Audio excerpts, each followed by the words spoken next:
regarding what I said, I should reveal it now. I have undiagnosed Asperger's syndrome. My mom didn't want me to get a diagnosis because she didn't want me to grow up to have to deal with the stigma, which I didn't find out until I was in middle school, I think? I can't remember when that happened, but when I first heard about it, I was like, huh, that actually explains a lot. Of course, when a lot of people hear about that kind of stuff, it usually kind of devastates them to some extent. But for me, it doesn't really affect me all that much. It's just... So, I have undiagnosed Asperger's syndrome. Big whoop. It's not like it's that... Nobody would know otherwise unless I told them. So, it's not like it's that much of a big deal. So, but this...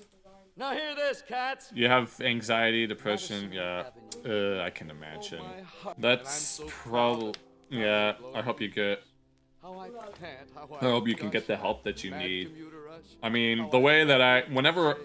No, something that happened to me a few years ago is that I started having unexplainable anxiety symptoms that all seem to correlate to me that all seem to get exacerbated when I was about to eat food. Like this one time, when I was going through that, I made some food because I like to carbo load before I go to play DDR. You probably have something, but you survived not knowing for 21 years, so why know now? I mean, here, let me finish this and I can connect it to what you just said, Jackal.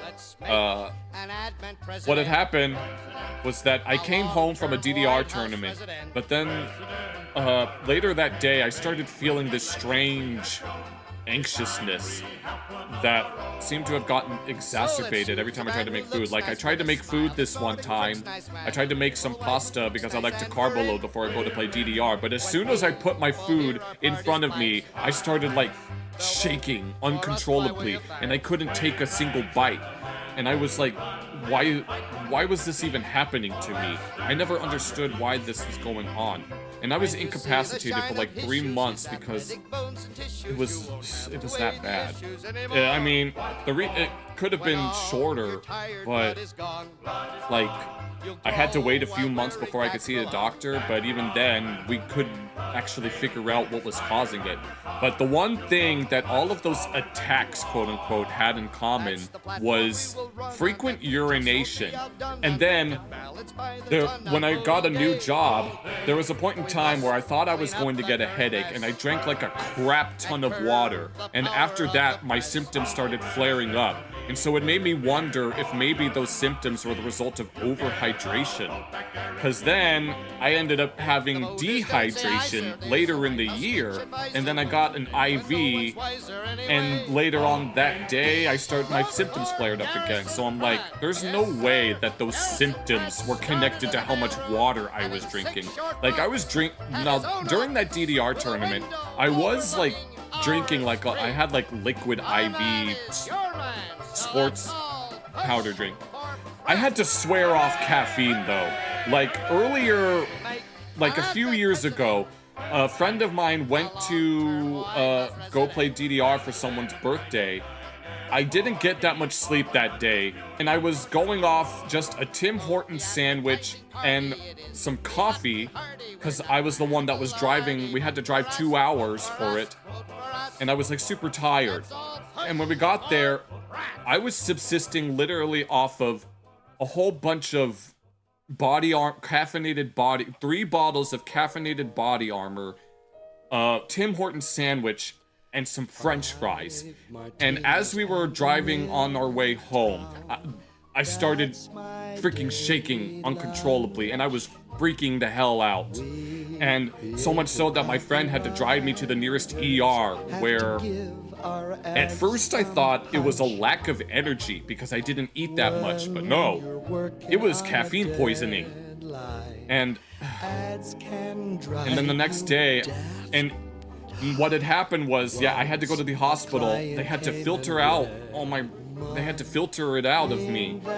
And the next day, I was like super tired. All of that gone. And it took me a week.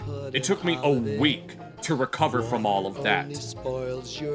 Like, I was having trouble eating, standing up. It took me a week, and my sleep schedule was all messed up. It took me a week to recover from the caffeine poisoning. And I had to hold off on it for a while. But later on that year, I tried. A friend of mine recommended a supplement that helped him. That is crazy. Yes, it is. That tried to help him out. And the thing is, I would drink these caffeinated sports drinks because I thought they helped me play DDR. But later on that year that I had to go to the ER, I drank the same a different sports drink.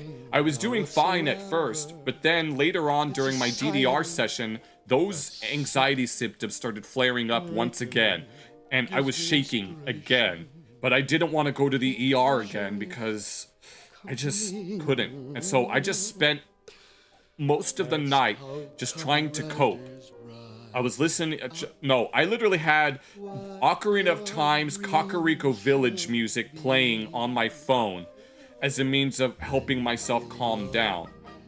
And I was up for many hours. One time, you couldn't stop crying, so I'm sorry to hear that. Man, no.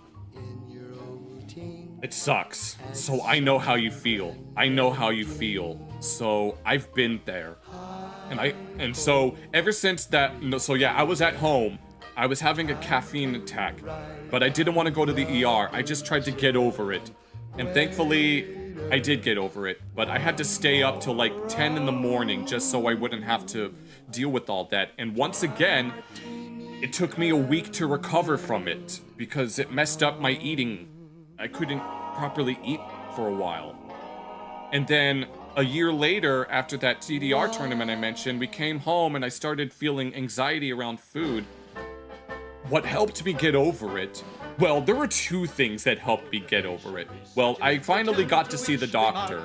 They tried to prescribe me some Zoloft, which, guess what? I didn't end up taking it.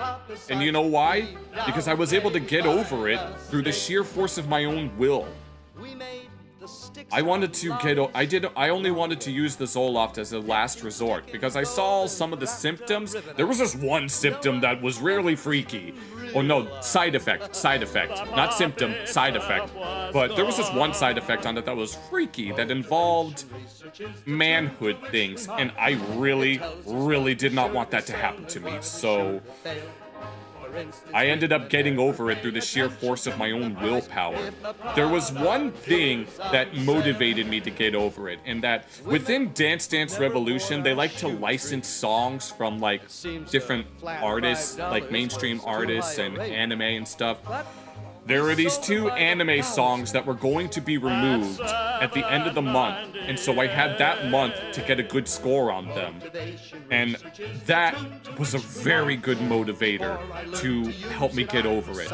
So, H-She, regarding your stuff, if I can get over my symptoms just through the sheer force of my will, I'm sure you can too. If you are struggling with all of this stuff, you need to be able to trust yourself.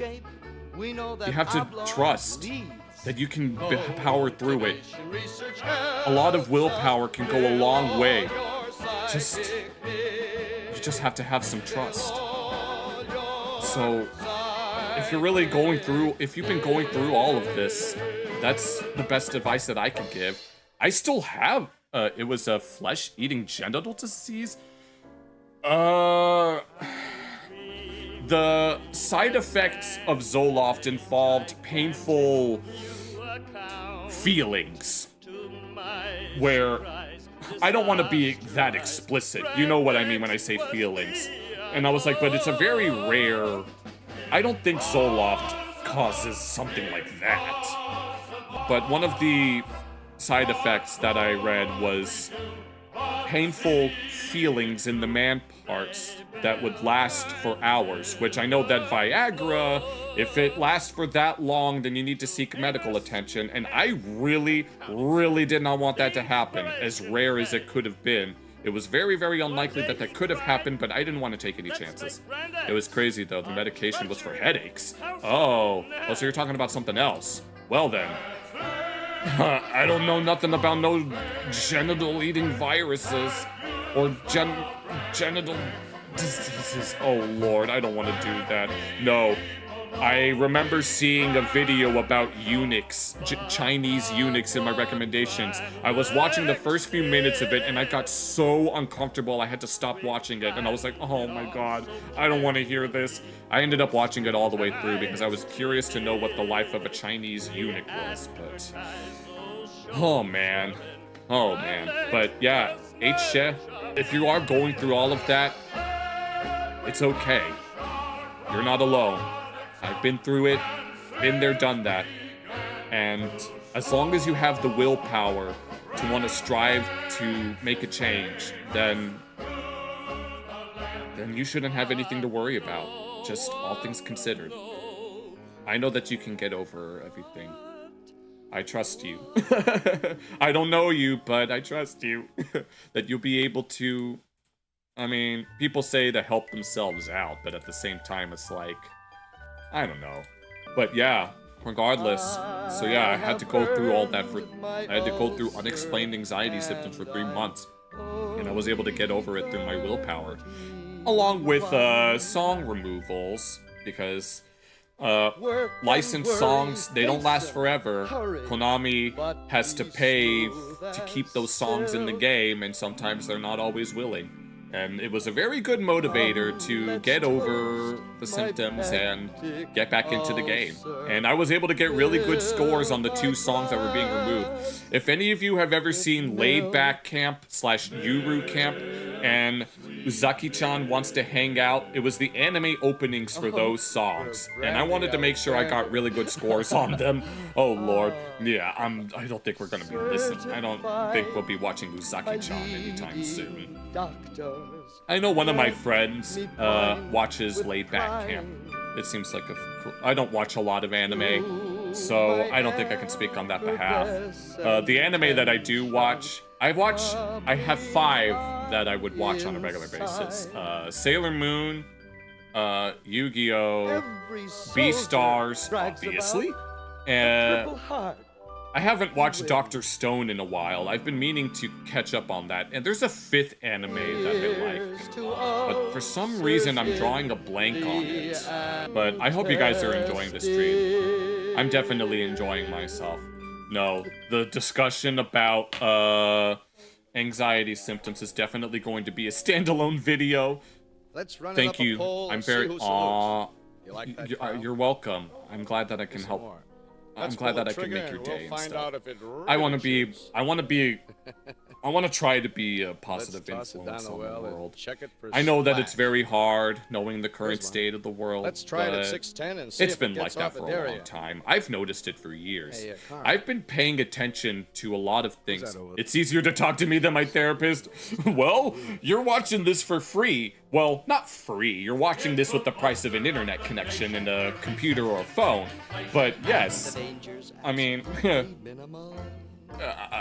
I'm not licensed, so don't take any advice from me. I don't know you, and you don't know me, so... But regarding what you said earlier about... yeah, I'm not a licensed therapist, but if you like the things I'm saying, then I'm glad that I'm giving you some comfort. I'm always happy to give people comfort. That's one of the things I want to do with this stream. I want to talk about things that are very important to me, while at the same time, making sure that... making sure to make sure that I'm being redundant. If you enjoyed this video, be sure to leave a like and subscribe, and this video was streamed live on both YouTube and Kick. Be sure to check out the VODs for unedited footage as well. Take care.